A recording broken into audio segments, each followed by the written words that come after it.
எழுத்துக்களுடைய தலைப்பின் கீழே அந்த 8 வசனமாக 22 பகுதிகளாக சங்கீதம் 119 எழுதப்பட்டிருக்குன்னு வாசிக்கலாம். நம்ம கிறிஸ்தவ வாழ்வை எதுல இருந்து வருதுன்னா ரட்சிப்பிலிருந்து துவங்குகிறது.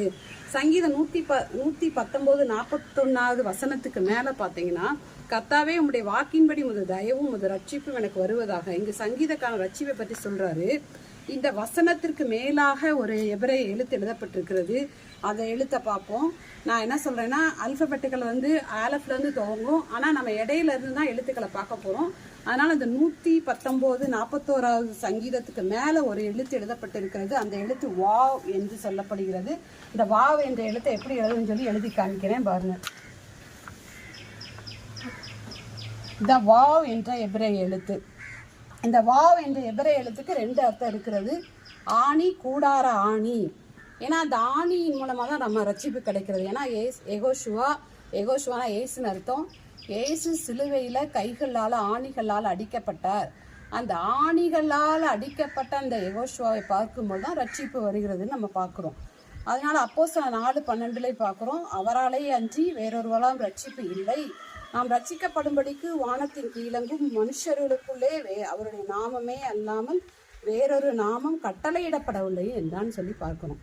இந்த சங்கீதம் 119 1க்கு மேல ஒரு எழுத்து இருக்கும். அது பேர் ஆலஃப் பேரு. இந்த ஆலஃப் எப்படி எழுதுறோம்னு சொன்னா, இப்படி ஒரு சாண்டிகளை அப்படி ஒரு போட்டு, இது மேல ஒரு யோடும் கீழே ஒரு யோடும் போடும். இதுதான் ஆலஃப்னு அர்த்தம். சங்கீதம் 119 சங்கீதத்துல எழுத்து ஆலஃப்னு பேரு. அடுத்து நம்ம என்ன பார்க்க போறோம் அப்படின்னா, இந்த வாவை நம்ம பார்க்குறோம். இந்த எபிரேய மொழியில வந்து ஆலஃபும் தவ்வுமாக இருக்கிறார். அப்ப ஆலஃப் வந்து எழுத்து, தவ் வந்து கடைசி எழுத்து. இந்த தவ் வந்து எப்படி போடணும் அப்படின்னா, இது போட்டு இதான் தாவ். அப்ப ஆலஃபும் தவ்வுமாக இருக்கிறார் எபிரேய வார்த்தையில.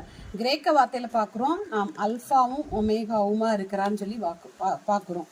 அப்போ எபிரேய மொழியில பார்த்தீங்கன்னா அந்த 1:11 பார்க்குறோம், ஆலஃபும் தவ்வுமாக இருக்கிறான்னு பார்க்குறோம். இந்த வாவ் வந்து ஒவ்வொரு எபிரேய எழுத்துக்கும் ஒரு நம்பர் இருக்கும். இந்த வாவ் என்ற எபிரேய எழுத்தோட நம்பர் வந்து 6. இதோட பொருள் வந்து பார்த்தீங்கன்னா ஆணி, கூடாராணி. இந்த கூடாராணி நம்ம எங்கே பார்க்குறோம் அப்படின்னா, சிசராவை விரட்டி வரும் பொழுது நம்ம வந்து கூடார ஆணினால யாகையில் என்ன செய்யறான், அவன் நெத்தியில் அடிக்கிறான்னு பார்க்குறோம். அந்த கூடார ஆணியை வச்சு தான் சிசராவை யாகையில் வந்து என்ன செஞ்சான், அடித்தான். அப்போ இந்த ஆணி எவ்வளோ முக்கியம். அந்த நம்மளுடைய ரட்சிப்புக்காக, நம்மளுடைய மீட்புக்காக யெகோஷுவா ஆணியிலான் அடிக்கப்பட்டார். அப்படிதான் இந்த வாவ் என்ற எழுத்து. ஆமென்.